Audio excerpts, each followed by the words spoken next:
Lab Live. Today we're sitting here with Bea Theron.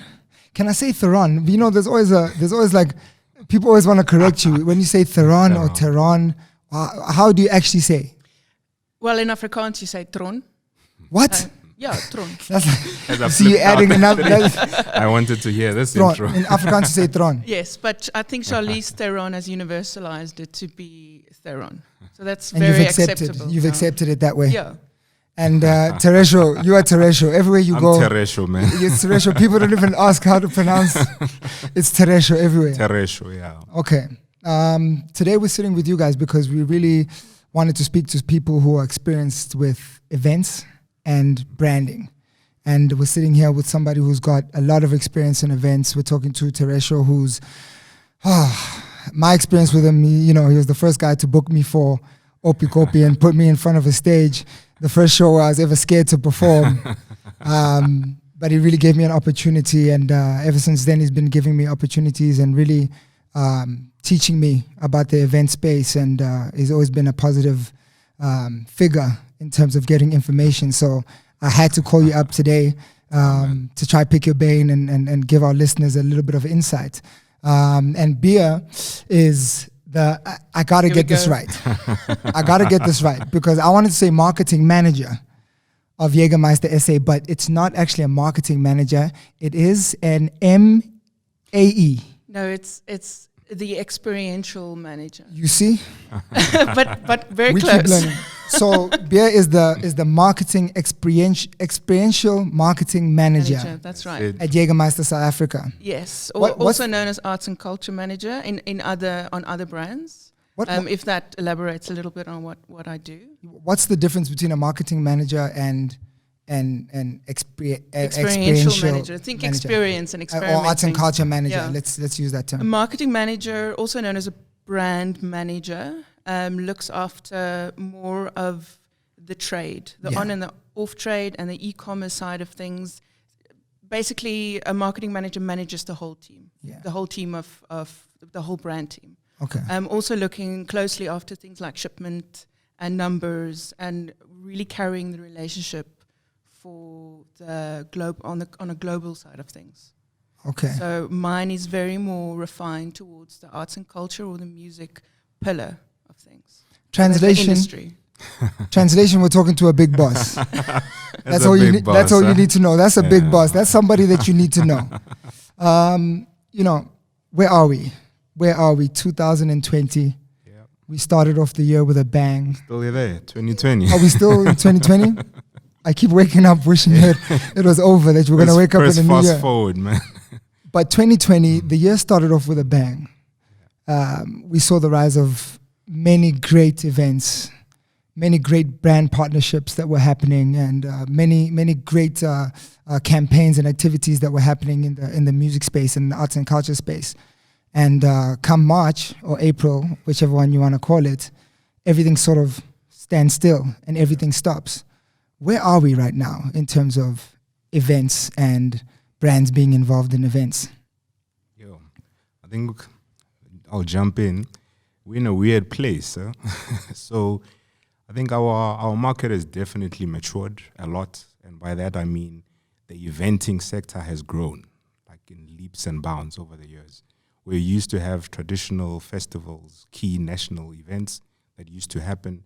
A lot of subculture events have become prominent events now. They're cultural events now, and it's been embraced in the cultural sector as a big economic driver as well. And the beauty of it is we've seen a lot of growth, whether it's in the rock and roll side of things or the hip hop side of things, the house guys, and the game has changed and the roles have changed, where artists are now owning their own properties and becoming promoters. And that just shows growth. And there's just been a big growth in that sector as well. Brands, I think, have started understanding the space and the value of that space a lot more as well. So there were tons of plans for 2020 for all of us, and then we've had to shut down as well. So that's pretty much where we're at. Those are the realities, and if we have to just create the scene of where things are at and where things were. I have a different approach to that question.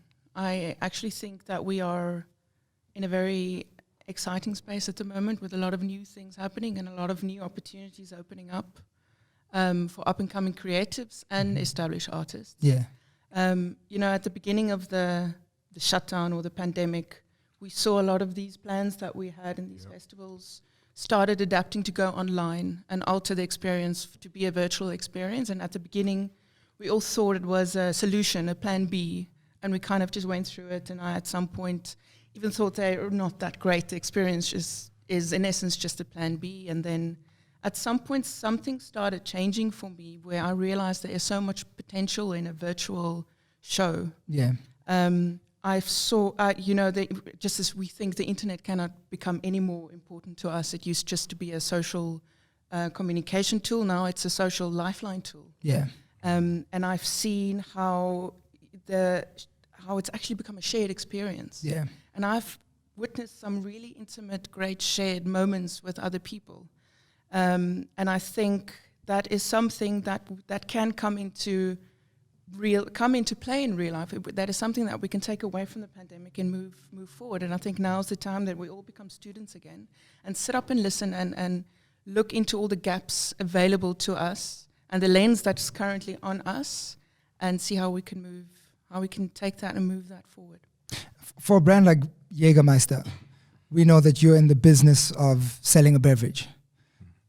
How do you see virtual experiences helping you sell beverages if people are sitting at home? Like, what is the approach that you guys are taking, knowing that people aren't going to be able to congregate and be together and celebrate together, which is I think is a key aspect of your brand. You've got a fun brand that's about people sharing good times. Yeah. Where do you see yourselves fitting in now with a lot of concerts going to be going virtual, with a lot of virtual experiences? How do you sort of balance being able to sell your product and still being able to support events? That's a very good question. It's a very challenging question. Sorry, I'm sorry. No. I mean, we have to think about this all the time. And we, as brand managers, had to work really hard to motivate all these shows going online and virtually to our superiors as well. It was very challenging.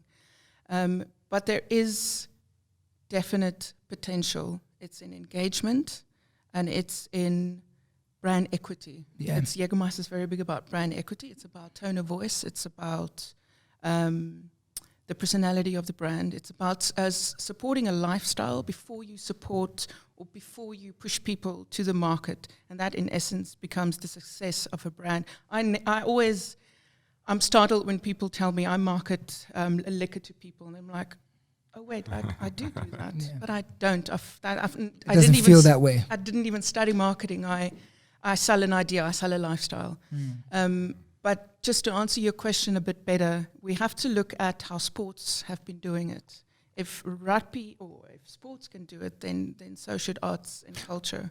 If you look at, if we watch the World Cup from our living room, it's an amazing, unforgettable experience between friends at home, and we consume product. Yeah. And there's amazing potential for brands on that screen. And a few kilometers down the road, in my case, thousands of people are congregating at Loftus. So it's hybrid events.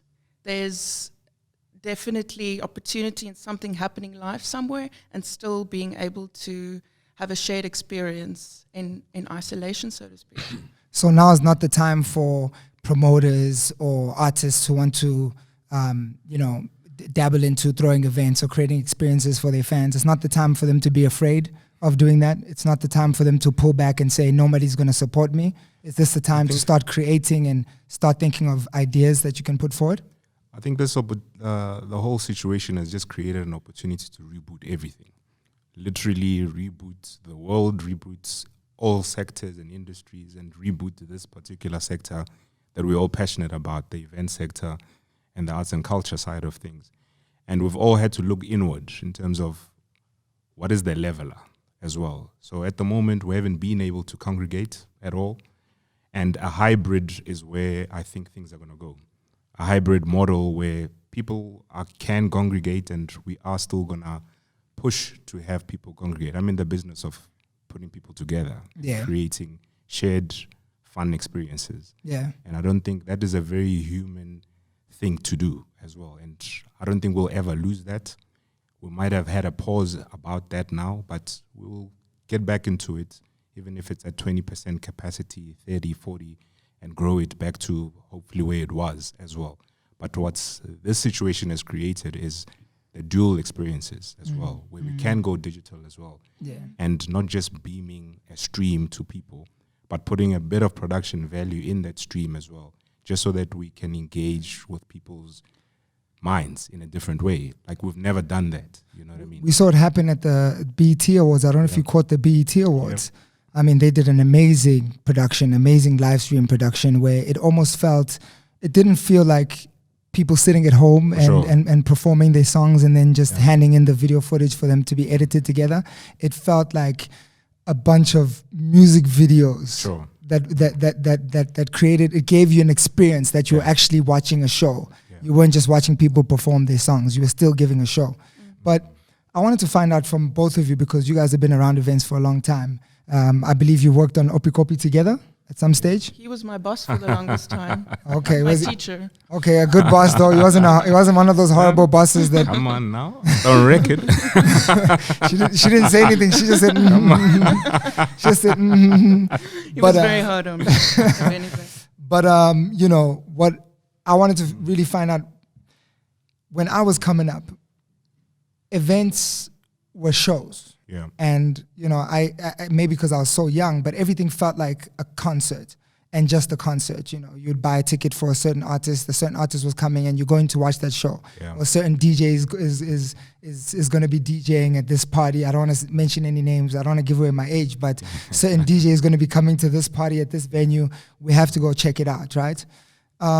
Recently, events have started to morph into less just a concert where you watch someone on stage, but it's become an experience, and you use the word lifestyle. I feel like most events now are very lifestyle first. Do you remember, or do you know when that change started to happen in South Africa? I don't remember when the change started happening, but it was the multiplication of eventing. So that you used to have club gigs that feed into bigger concert venues that feed into festivals. That's how the traditional ecosystem used to work, where festivals happen once a year, maybe twice a year as well. And South Africa has got a lot of daytime events or one-day type shows. And that became a lifestyle as well. It became about every single thing that is involved in that particular thing. And us showcasing what happens at that particular event started blowing up. So when social media, for me, that's when it actually started blowing up, where people started capturing moments and uploading into Instagram and Facebook and everything else, where it's not thunder.com, I'll show my age, where you have to wait for the weekend for this thing to be published on a publication or on a gig guide where you can go check out your pictures. We became content generators at the actual event right now. And that's those memories and those shared experiences, I think, is what people long for as well. And the more you have that, the frequency just increased, and it literally have become a lifestyle. That's where you discover artists, that's where you discover fashion, that's where you discover art and photography and a bunch of different things as well. So it's very layered at the moment. It became less about the promoter and the technical guys on the stage and the talent in front of the stage. It's about everything. It's a shared experience now. So I think the consumer demands more than just a concert now.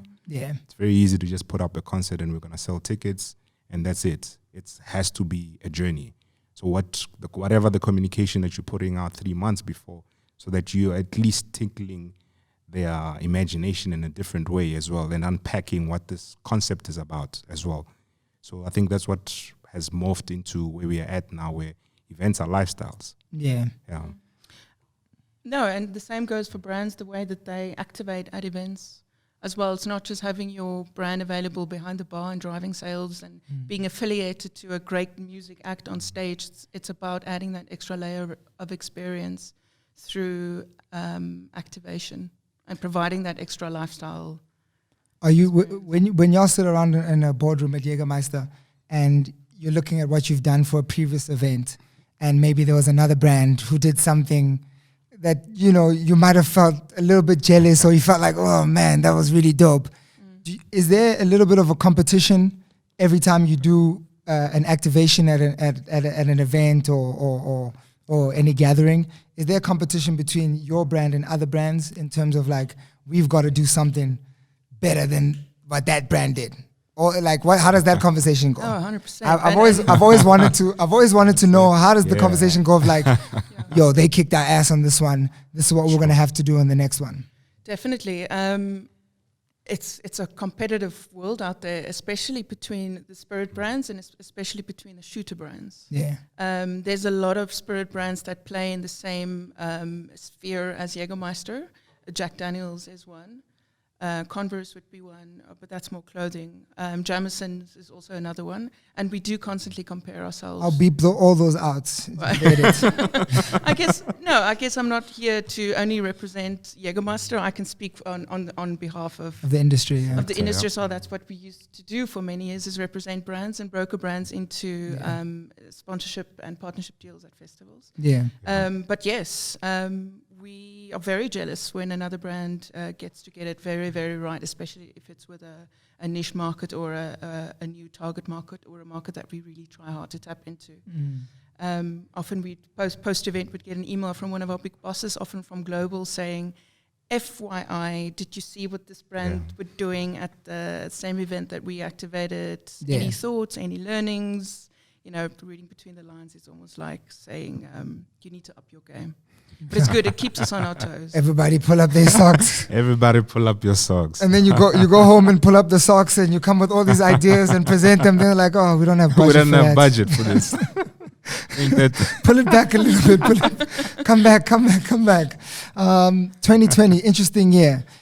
Where do you see us going? Where do you see the eventing space going forward? Not in the immediate future. Sure. I don't want to sort of look into December. You know, everyone's looking at what are we going to be doing in December, especially from the artist side. We're thinking, are we going to be able to we call it activate? Are we going to be able to activate ourselves? Are we going to be able to really showcase our music at dope events with? Are we going to be able to showcase ourselves at dope events? Are we going to have opportunities to shine during December? So I don't want us to try to answer those questions now. Sure. I want us to answer the question of, where do you see us going 2021, 2022, 2023?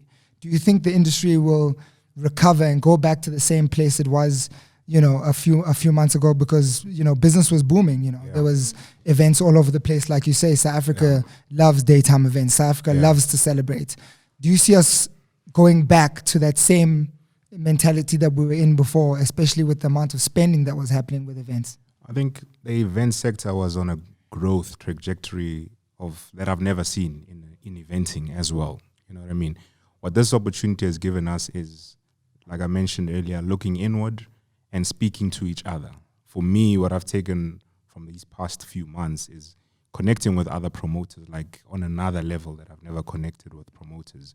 So the promoter space is quite competitive, especially some of the old school promoters, where now it's a lot more collaborative. Yeah. Because we are now striving to make sure that this sector survives. But that's what disaster does, you know what you know, you call it what you want. This is a disaster, and it requires us to drop a little bit of our pride and start making those phone calls and start picking each other's brains to see, you know, what can I learn from you? What can you learn from me? Where can we help each other? Sure. And you know, with Cottonfest especially, you know, I never wanted to do events. Sure. I never wanted to promote an event, because I used to see all the headaches that all the promoters go through, and I just didn't want to be part of that.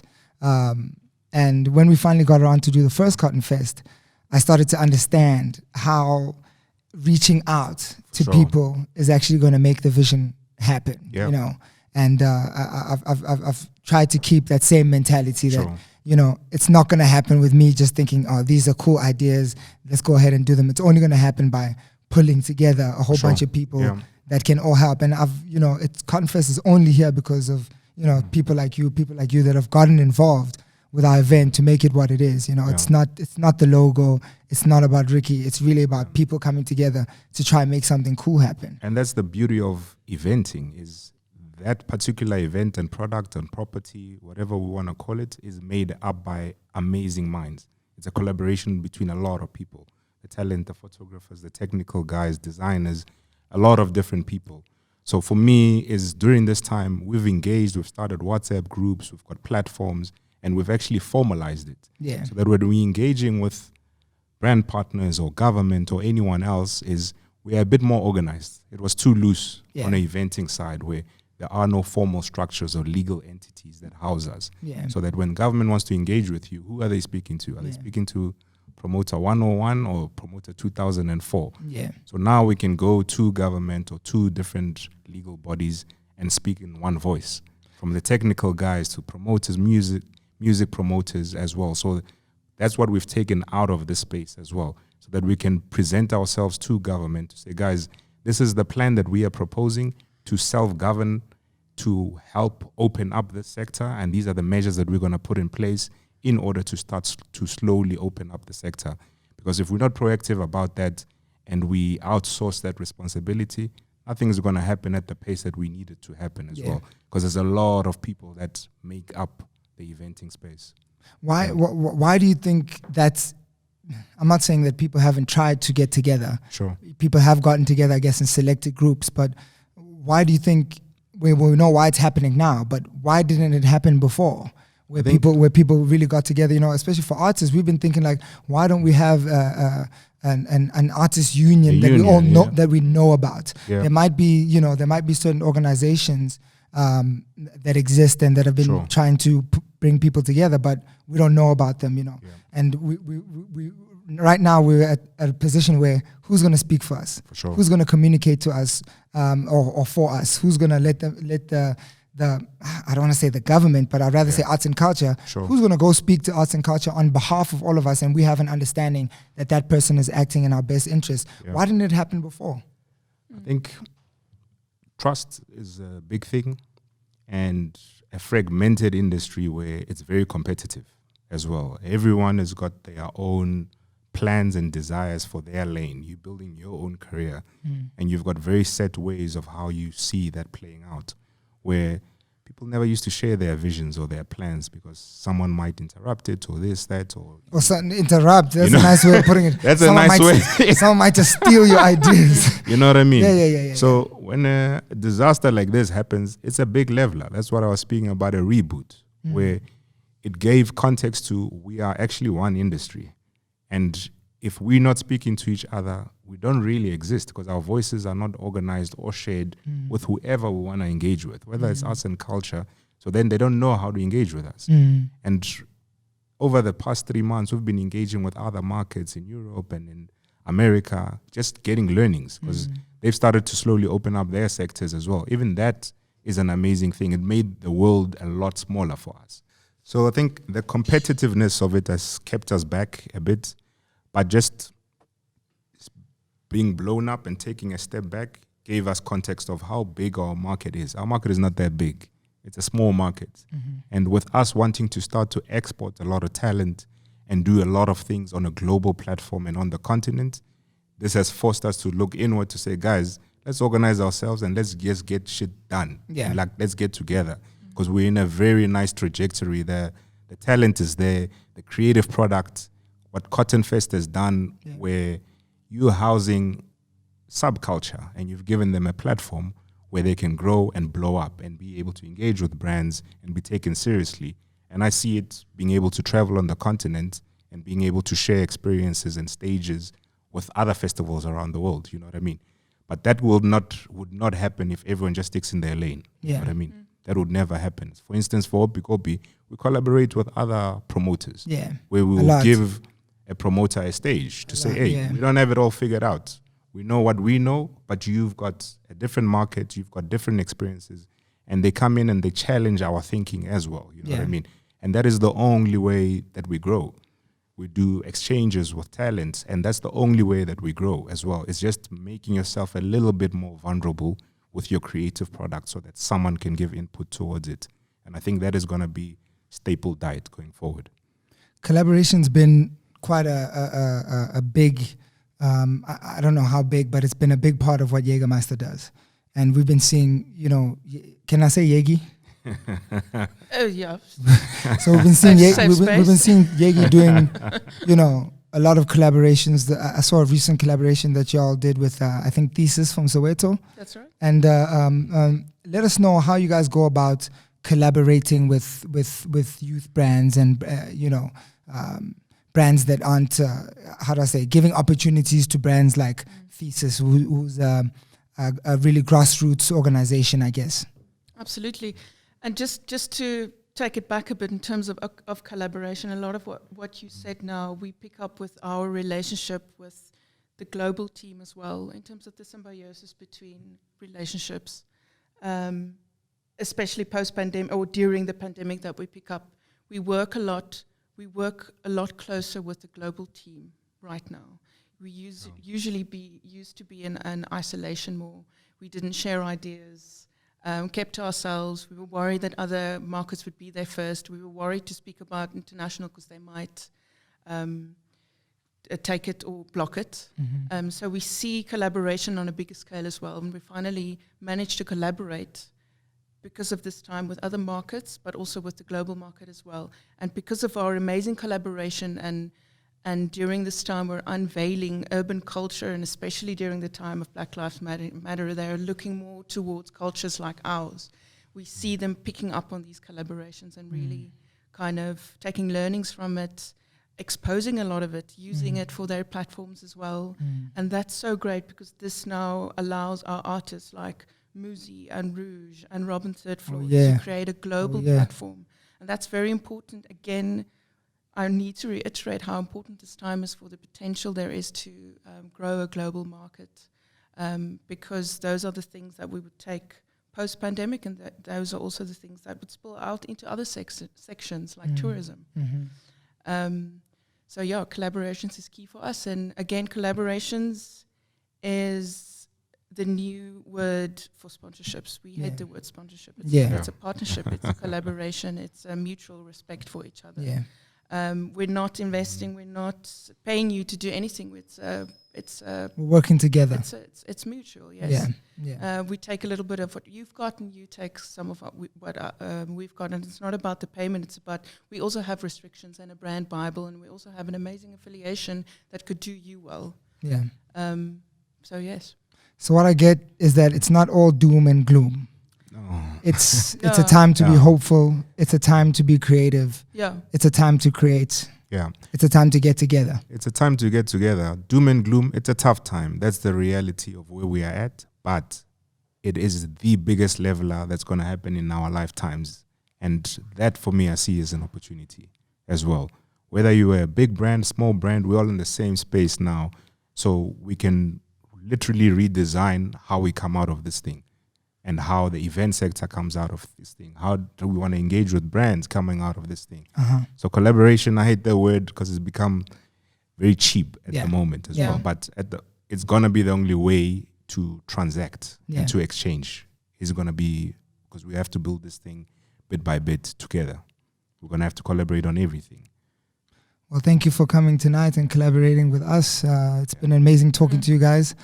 We could talk forever on these, we could talk forever, but really I appreciate you guys coming through. You didn't have to be here. You've taken your time to share some information with me, share some information to our viewers and our listeners, and we appreciate that very much. So we just want to give you guys your props and say thank you very much. We love y'all. Big up on you, man, and thanks for this platform. It's thank you, man. We're trying it out. It's not it's not perfect yet, but I'm just getting to a space where I'm thinking I always wanted to do music. I always wanted to be a musician. Yeah. But there's so many other things I also wanted to do. Sure. Especially talking with people, linking up with people, just broadening the platform. Sure. And that's part of the process that I have to go through now. So I appreciate you guys being part of it. Thanks Thank for you. just doing, man. Yeah, we just gotta It's do. important. Yeah, like everyone's It's asking critical. me, like, people ask me like, yo, why are you not posting? Why are you so quiet? I'm like, I'm never quiet. I'm always working, always trying to work on something, but it's really not about talking about it anymore. Sure. It's really about just doing it. Doing. Yeah. Thank you. What we'll be saying, we're not out here saving lives, we're just making them a little bit better. Yeah. I gotta put that on a t-shirt. Put that up. Lab Live. TM. Ta. Theresho Bea. Thank you, sir. Thank you guys very much. Ta.